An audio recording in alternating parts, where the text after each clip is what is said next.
সফল এবং ভালো ফলপ্রসূ আলোচনা হয়েছে। ওনারা অত্যন্ত আগ্রহী এখানে বাংলাদেশে বিভিন্ন সেক্টরে বিনিয়োগ করার জন্যে। এখানে fisheries, food, energy, renewable energy, solar energy,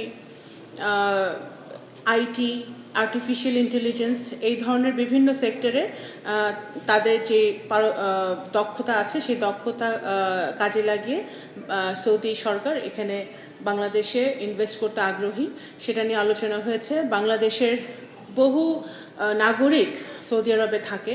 এই যুদ্ধের সময় আমাদের 3 জন নাগরিক ওখানে নিহত হয়েছে, তাদের কথা ওনারা শ্রদ্ধা ভরে স্মরণ করেছেন।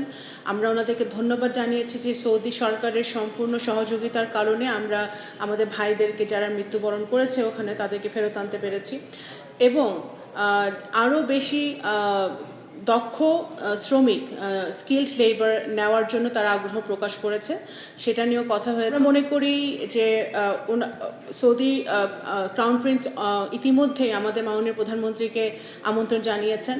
আমরাও ওনাদের ক্রাউন প্রিন্সকে আমন্ত্রণ জানিয়েছি সৌদি ক্রাউন প্রিন্সকে বাংলাদেশে ভিজিট করার জন্যে।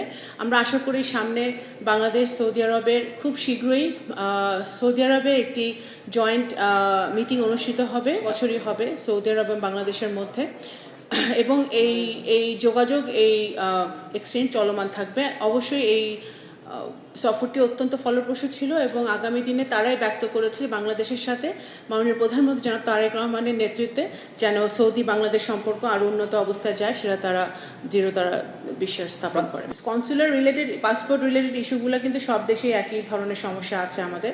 সেই সমস্যাগুলো এখানে বিবেচ্য বিষয় বা আলোচনার বিষয় খুব একটা ছিল না। সেই সমস্যাগুলো আমাদের জেদ্দা, রিয়াদের মিশন, বাংলাদেশের মিশন ইতিমধ্যেই সৌদি আরবের সাথে যোগাযোগ স্থাপন করে সেই সমস্যাগুলোর সমাধানে কাজ করছে।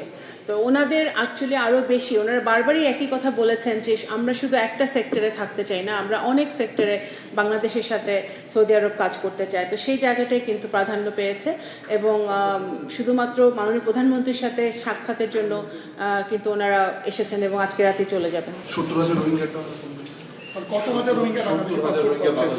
এরকম কোনো এটা আমি আগেও বলেছি, বাংলাদেশি মিশন এটা নিয়ে কাজ করছে, এই কাজ চলমান আছে। এগুলো আরও 2 দেশের যারা টেকনিক্যাল টিম আছে, স্বরাষ্ট্র মন্ত্রণালয়ের যারা পাসপোর্ট ইস্যু দেখে তাদের টেকনিক্যাল টিম আছে, সৌদি আরবের টেকনিক্যাল টিম আছে, ওদের ইন্টেরিয়র মিনিস্ট্রির টেকনিক্যাল টিম আছে, তারা বসে দেখবে এটা কি ব্যাপার। এটা একটা সেটেলড ইস্যু। এটা আমাদের যা মিশন যে সৌদি আরবে আছে তারা সৌদি আরব কর্তৃপক্ষের সাথে কথা বলে এই সমস্যার সমাধান করবে।